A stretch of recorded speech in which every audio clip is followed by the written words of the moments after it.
Hey everyone, Korey here. I want to thank you for watching the video, or at least some of it. I'm embarrassed to say that, and this is awkward, it's a really good interview that you're about to watch, but there's a little bit of it missing.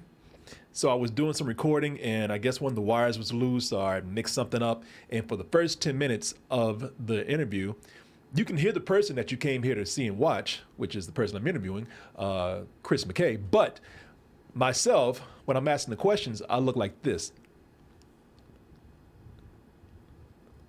It looks stupid. So we went ahead and cut that part out. Not a whole lot was being said anyway. It was just an intro, but the meat of the interview was there. So once again, I'm so sorry about that. It happens sometimes. But I do hope that you enjoy what you see in here with the rest of the interview. Thank you.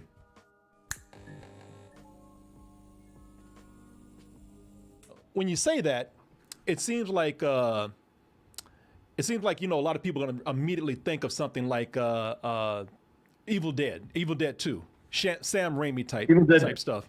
Evil Dead, yeah, Sam Raimi movies, Evil Dead 2, Shaun of the Dead to a point.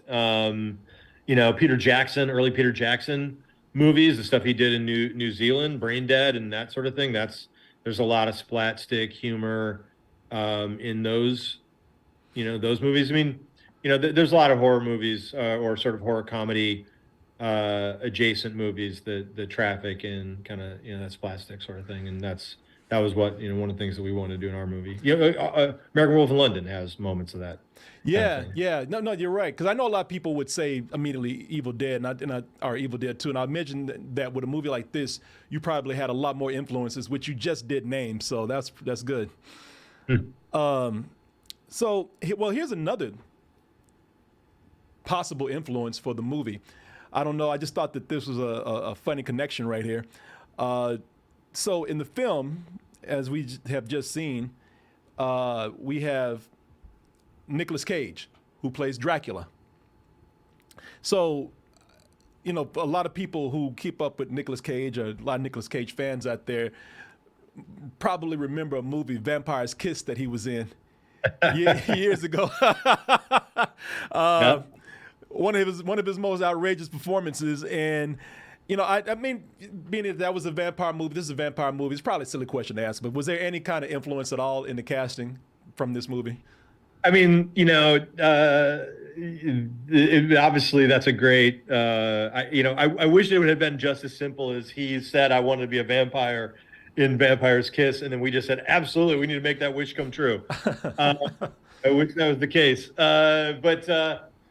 I mean, at the end of the day, there's a million, actors who could, do an interesting job as Dracula and give an interesting interpretation and, provide some, provide the drama when he's dramatic, provide the intimidation and the menace when we need it and the humor. But I think for me and for the whole team, the thing that was really important was that who do you want? There's very few actors who are like, where it's like, I gotta see what that guy does with Dracula. I gotta see, I gotta see what his interpretation of Dracula is. And that for me was probably the most important thing. Was I was like, thought who's the guy that you want to most who's gonna push it, who's gonna have the most fun with it, and who's the audience gonna want to put their money down to see him do a version of Dracula. And for me that was Nicolas Cage, and I was just really happy that the studio agreed that they wanted to do that. They were open to it. Yeah. And he was great. He was amazing to work with. He was a lot of fun, and just a really playful, vulnerable, idiosyncratic. He's everything you want. From an actor. He invents, super inventive, always really clever. Had really clever notes as far as some dialogue and some of his costuming choices and things like that. And he was perfect. He was perfect to to be on this movie and to be a partner in this movie. He's amazing. No, you know that's funny because you just completely answered my next question. Because when people think about Nicolas Cage, they really do think about him being very eccentric. They think about him being very outrageous. This has gone back to for years, back to Dracula's our Vampire's Kiss. People have made montages of his craziness. Yeah, the alphabet. Yeah, the alphabet scene right here. Yeah, where everybody loves that scene right here. Order. Yeah. A, B, C, D, E, F, G, H, I, J, K, L, M, N, O, P, Q, R, S, T, U, V, W, X. So this has probably been said about him before, but because people see what they see on the screen, they that's what they take as face value. But working with somebody like that, is he a totally different person off screen? Is he more sedate? Is he more calm, or is he like that? No, I mean, kind of what you don't know what to expect, right? When you cast somebody, when you hire somebody, you don't know you don't know who's going to show up. They're going to be a good partner, bad partner. You need a lot of attention. You need no attention at all. And he is so enthusiastic about making movies, like that he loves being on set. He loves the process. He loves building a character. He loves and he digs in right away. I had one call Zoom with him where we talked about, the idea of him being cast in the movie. And then he said yes. And the next time that I talked to him, he had already gotten off book, and he had a voice and some mannerisms. We started talking about movement stuff and things like that. Like that's within like a 2-week, time from when we had the first conversation, the next time we were talking, and he was already like just digging into the character. But on set, he's a guy who just like, he wants to play. He wants to try things. He wants to, he's got, he wants to, build this character. He wants to have fun. He wants to feel like he doesn't, he's not about any of the drama or anything else. It's just about how can we have a good time making movies? Like how can we have the most fun? He loves the feeling of when he was making movies with his cousins and his friends in the neighborhood, when they're making Super 8 movies, and they're all getting together and doing, a horror movie or whatever. And that spirit of, I've got a barn, let's put on a show. That's the thing that he likes, and that he really, keys into and inspires in people. Like he's just, okay, cool. We're making movies. Great. Let's try this. Let's try that. Let's go. Let's put this over here. Let's have some fun with the fingernails, like in his hands, his shapes. He's almost like an animated character, and he uses everything. It's his voice, it's his eyebrows, it's his hair, it's his body. He just gets into it in a way, completely, head to toe, body and soul. Like he just gets into it, and that's to me is like the most exciting kind of person to work with, because they're just so giddy about making movies, and that enthusiasm. That DNA gets cooked into your movie. If people are having a good time, I think that the DNA of that gets cooked into the movie, and that helps. And anything you do to help make the movie lift off the screen for an audience, that's important to me, and that's kind of what it's like working for Cage. Nice. Yeah, no, it sounds like he was like he energized you in a way, like he, just got really just jazzed up to work on the film, Yeah. Well, going from Nicolas Cage, let's go to another Nicolas over here, Nicholas Hoult, man. It's funny for me watching him in this movie, even though I haven't seen the movie yet. I imagine we'll get a screening of it soon, but one of my favorite movies from last year, which did not get nominated for anything, was the Menu. And I love this film, and he played a completely different character in this movie. Yes. Yeah, to say the least. If anybody's seen the movie, I mean, he's a completely unlikable creep in this film. Watching him here, he's pretty much a superhero here, very charismatic. very, and also a lot more sympathetic. Yeah. So, going from that role to this role here, I mean, how did Nicholas Hoult get involved in the project, and how did you cast him?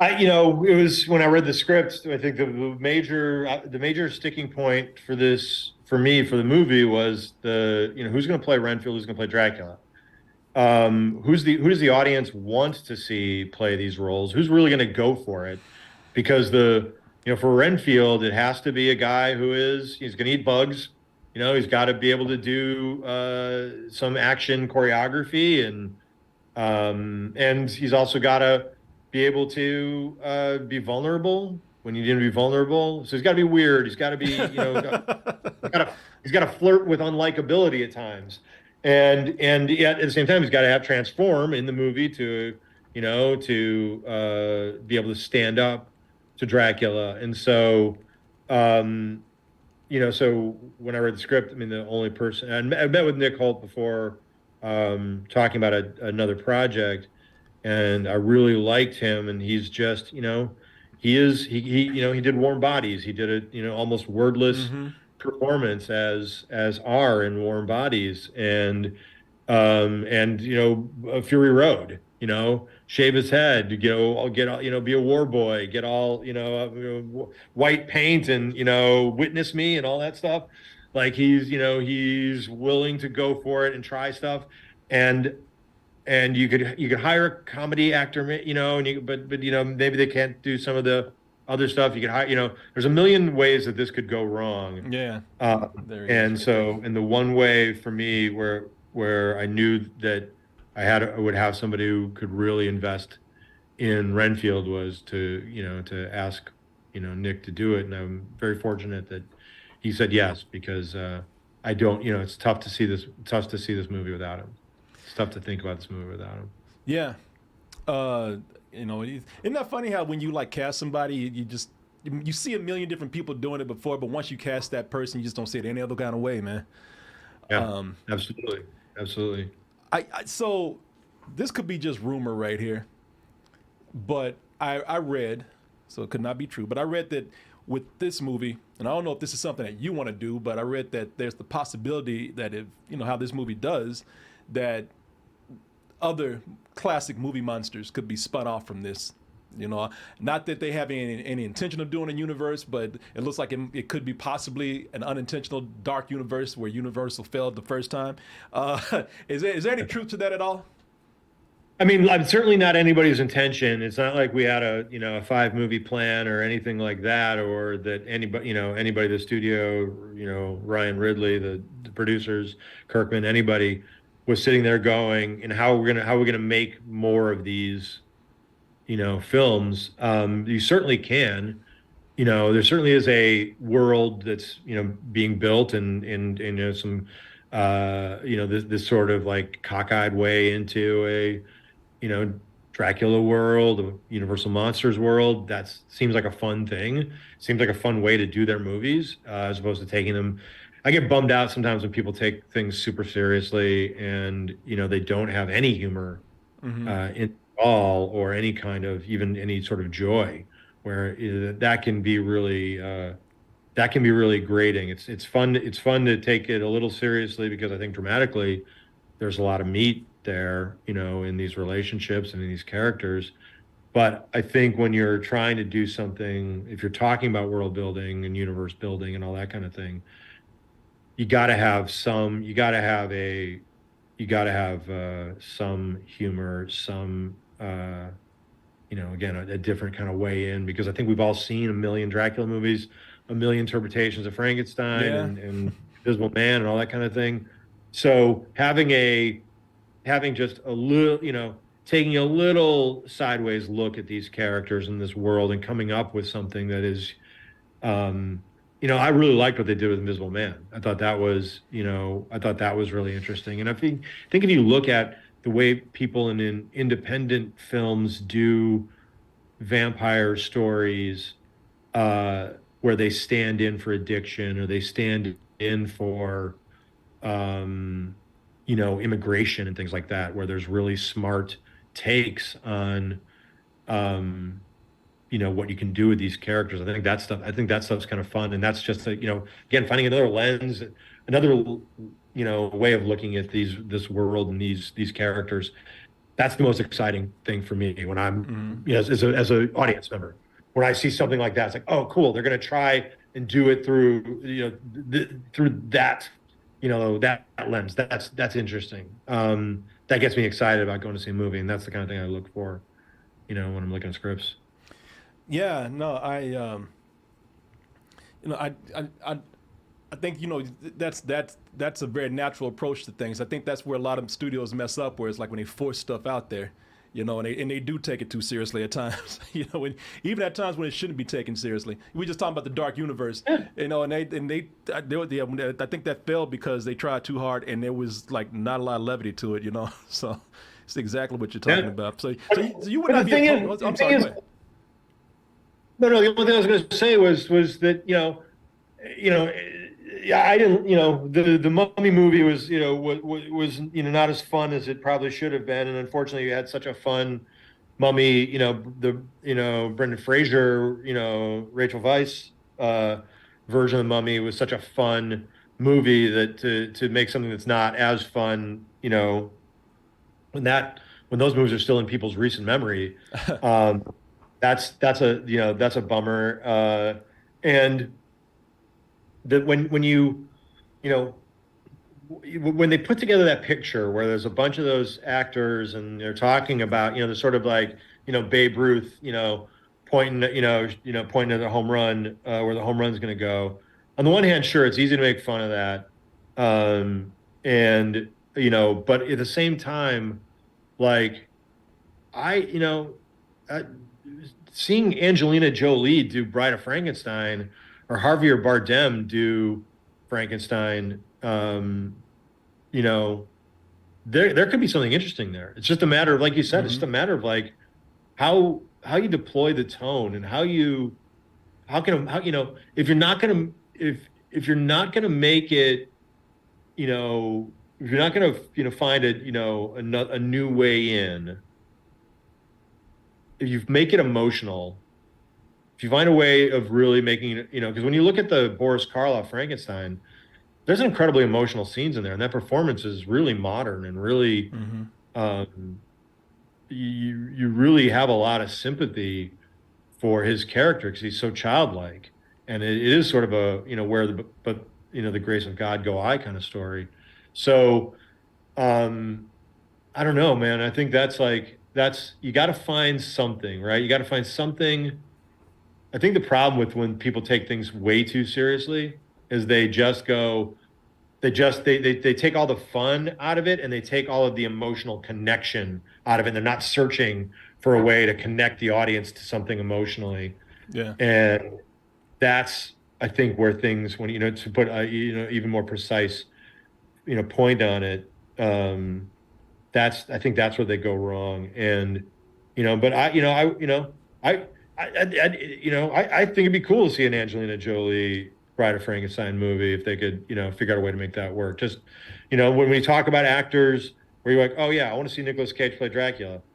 I think seeing Angelina Jolie do Bride of Frankenstein, could be cool. I think trying to do the problem where I think really bums people out is where they're trying to do an interconnected world where that may not be as intuitive, and you have to be really careful about how you lay your pipe to get there, on the way into into that universe, because it can't, Iron Man nailed it when it's just like Sam Jackson shows up at the end of the movie and says, Adventures Initiative.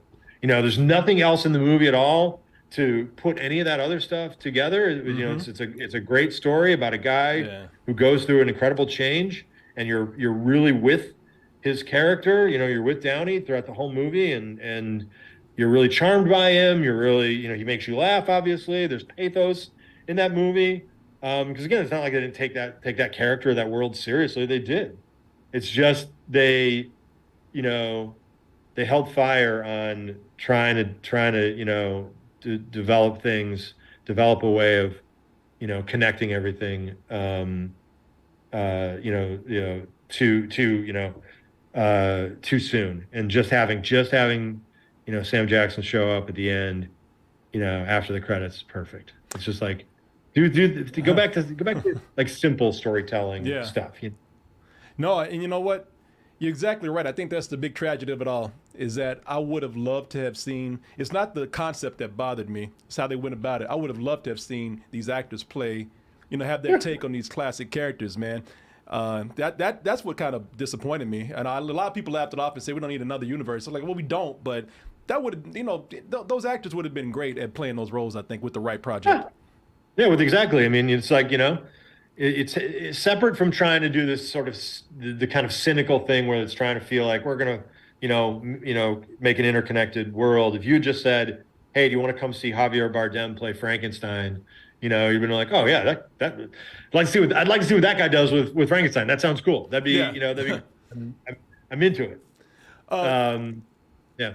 I have to ask about going back to Renfield. So the movie's, as of this recording right now, it's not going to be out for a couple of weeks. And I've always wanted to know what it's like for a director, because I've never asked this of a director who, ahead of time. Usually the movie's already out.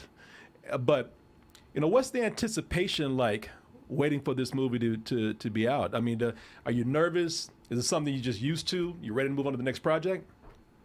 No, I don't think you ever get used to this because, I mean, unfortunately, you when you're meeting a director who, chances are they've just finished the movie. They've literally, about 2 weeks ago, maybe a little bit less than 2 weeks ago, I literally just finished the movie. So, so you've come off of, a year, 2 years of something, where you've gone through all of these ups and downs and all these emotional things and previews and production and everything else and your hopes and dreams and all of that kind of thing. And you're, and now you're about to, put the movie out into the world. And it is it's very emotional. Yeah. The best way I can describe it is because you've just done this thing and, we had really good previews. So I know that audiences respond to the movie. So it's not like I, I'm worried about whether the movie's going to play. I mean, the movie when it plays for an audience, when the movie plays for an audience, it plays. When the movie screens for an audience, it plays. It's just whether or not people, you never know who's going to show up, box office wise and all that kind of thing. And so there's always a lot of pressure on that. Yeah. Even, we have to make a movie for a certain number because it was an R-rated movie and, that kind of thing. So in order to do that, there had to be, we had to, belt tighten and all that kind of thing. But you just, it's your kid, right? Like, it's like, you want this thing you want it to find its, you want to make friends with the audience. You want it to go out there and have a good life and be successful and all that kind of thing. But you are at a very, you are meeting, when you're meeting, filmmaker like me, who's in this position of just finishing the movie and the movie still isn't out yet.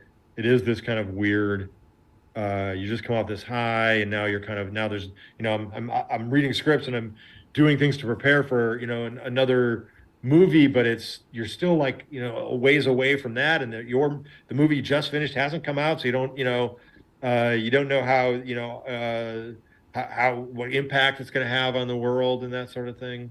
Or if it's going to have any impact on the world, So, it is this kind of, very emotional moment, and kind of you kind of feel a little bit like you don't know what to do next, Yeah.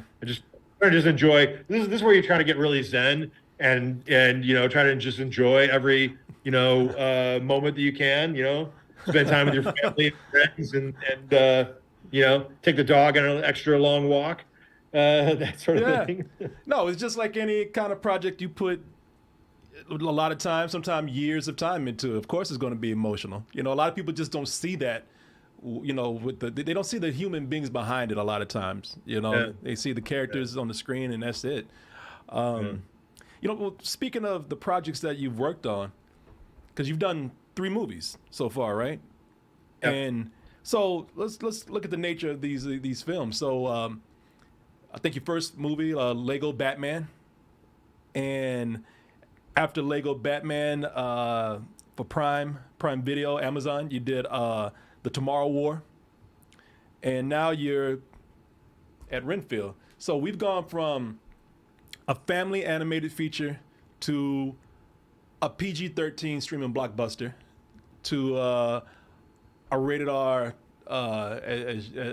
comedy, as we said, splat stick. So is this by accident that these three different projects work like this? Or are you just intentionally trying to challenge yourself? Certainly, I don't like to be bored, and I like challenges. I certainly like to take on, new things all the time if I can. The Lego movies, I mean, I started on the first Lego movie where I was sort of the co-director with Chris and Phil on the first Lego, where I was in charge of directing the animation and all of that kind of thing. And that was a really great experience, and a great experience working with those guys, and Dan Lin, the producer, was really wonderful. And then I was very fortunate that they let me take on Lego Batman, and because I was a huge Batman fan, and there was nothing made me happier than the day that Warner Brothers asked me to direct, call it a Batman movie. I know it's sort of a quasi Batman movie because it is Lego, but it is to be able to do a Batman movie. And I think that what was exciting about that for me was the fact that it was a Batman movie that you couldn't do in live action. You couldn't. There's no upside in the live action world to doing a movie about Batman where he solves his central problem on some level. To have Batman, become a whole person doesn't necessarily help people make sequels. Yeah. Yeah. But that was one of the reasons why I wanted to do that movie, was because it was like, okay, here's something you can't do this in any other form. You can't do this, outside of Lego. You can't do this outside of animation. You couldn't do that live action. And then and then from there I was like developing Dungeons and Dragons, and I was developing this thing called Borderlands based on a video game, and a couple other things. And then Tomorrow War came along, and I jumped on that. It was a movie that was about to, they had, I think, 4 or 5 months before they were about to start shooting. They had a window in Chris Pratt's schedule and had the script that they wanted to do, and I sort of helped develop the script into into something that was a little more all audience, and had more action and more humor in it. Casting some people like Sam Richardson, people like that, to kind of help out with to make it a little more, to find some everyman humor in the movie. But that was, it's a big budget movie. It was a big, big epic storytelling with an emotional core, with the father and daughter relationship, and got to go to Iceland and shoot on a glacier and all that kind of thing. So that was, that was a lot of fun. And then, this came along, and the Renfield came along, and it's different than everything else that I've done. And I guess I want to keep trying to make original movies as original as they can be in today's world. Dracula's obviously an IP, but to try to go, okay, we're not going to make a traditional Dracula movie. We're going to try to find another way into it and try to have fun with it. And there's a lot, there's a lot of upside to that in the way that you get to have fun in your career. The downside to that is that, you're going to try something and people aren't going to respond to it maybe. But but for me, that's what I want to keep doing. Is I want to try to find as many things that are unique, or unique ways into things that people might be familiar with, but maybe I can show them something new about the world or that kind of thing. So that would be my goal. That'd be my dream. If I could continue doing that, that'd be awesome. The Dungeons and Dragons movie that you were developing, is that the Dungeons and Dragons movie that is coming out right now? Yeah. Mike Gillio and I worked on a script for that movie, and And then when I took Tomorrow War, Paramount brought the Goldstein and Daly in to come in and finish working on the script and direct the film. So yeah, but it's based on the stuff that Mike and I did, and there's some really, I mean, I'm so glad that they kept, there's the uh, the bit at the graveyard where the 5 questions bit is something from our the original script, and I'm glad that some of that stuff that they embraced some of that stuff, because there's it was a lot of fun.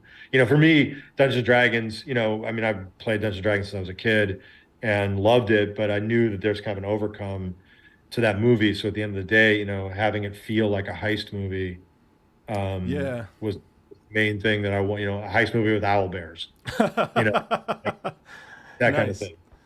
Uh, So you know, I really appreciate your time. If I could just have a little more time just to talk to you about, because we talked about the movies and everything, but I really would like to just have a little time to talk about your work with Robot Chicken. You started, because this is going from live action now to you working in animation, yeah, and so you with the Robot Chicken, you started at Shadow Machine, I guess, as an editor, right?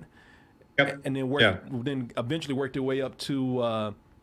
I guess directing actual episodes of Robot Chicken. First of all, Yeah. did you have any background in animation at all before you started working in animation, even though it was editing?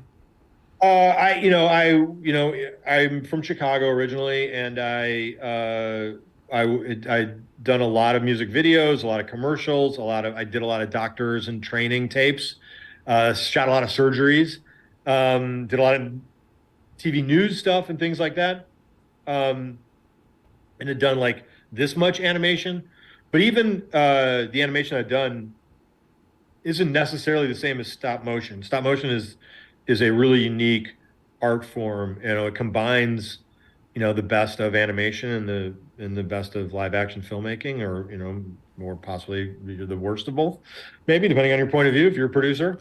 Um, but it's its own thing, and that's why it's. I mean, I'm so glad that people are still doing movies in stop motion. And because it is so, I love the tactile nature of stop motion. I love the scale, the building things at the scale, depending on what scale you pick for the movie you're doing. But tiny things, replicating tiny little details and stuff like that. And to me, there's a real charm, even in the stuff that looks kind of janky when you're playing with, toys, for instance. You're playing with the Kenner Star Wars toys, the GI Joe Yeah. toys, and you can see like the mold lines. I mean, that's the stuff that we try to add into the Lego movie, all of the imperfections, all the fingerprints and chips and chunks and sun damage and all of that kind of thing, to the plastic of the Lego minifigs.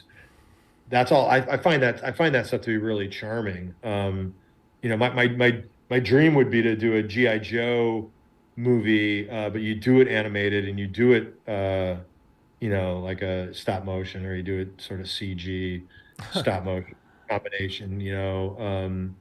Because I just think there could be something, because those characters are so silly and charming, and the toys are very charming, and it seems like there could be something fun with that. That'd be something fun to do. But yeah, I think, to me, stop motion is this really unique thing. And so unless you've worked in it before, you really can't. Even if you've done hand drawn animation or CG animation, still not the same as what the animators do on set, and all the lighting team and everybody else does on set every day to try to create these little worlds, and what they do is amazing. And so I was just very fortunate that I had a team of, I came as an editor. I'd had a lot of live action um, production experience and low budget live action production experience. So what I brought to the table, besides sort of being able to kind of like, see through what shots we really needed and what shots we didn't need, maybe, and that sort of thing, I also was able to kind of see through um, production methodology to be able to do multiple episodes and amortize your stages and your team, your lighting team and your puppet and set department and the builds and that sort of thing, and was able to kind of come up with kind of a low budget, a way of getting more bang for our buck on screen. And that's one of the things. That's kind of why I rose up to direct and produce on Robot Chicken, is because I could see through what we could do to get more out of our budget. Yeah, I was going to ask you that, how you rose through the ranks to, getting a director's position there. Yeah, I think the writers were kind of doing some the directing of the first season or the first season and a half or so, but they were getting taken away from their writing duties, and they needed somebody who could just kind of manage the set and keep the production value high, and work with the team to get as much out of the movie as much out of the show as possible. So that's kind of where I came in. And I was very lucky that those guys were open to me doing that, and that the team educated me on what I didn't know about stop motion animation. No, that's great. That is great. It's it's a dream for a lot of animators to actually rise up to actually directing a show, much less movies, man. Yeah. So last thing here, speaking of stop motion, you also worked on Orel, which was I'll let you describe Orel. How would you put it? How would I describe it? I mean, I think at the end of the day, the movie or the Orel is about hypocrisy. Yeah. That's the main theme of Orel. It's kind of taking a look at a small town, middle America small town, and kind of all of the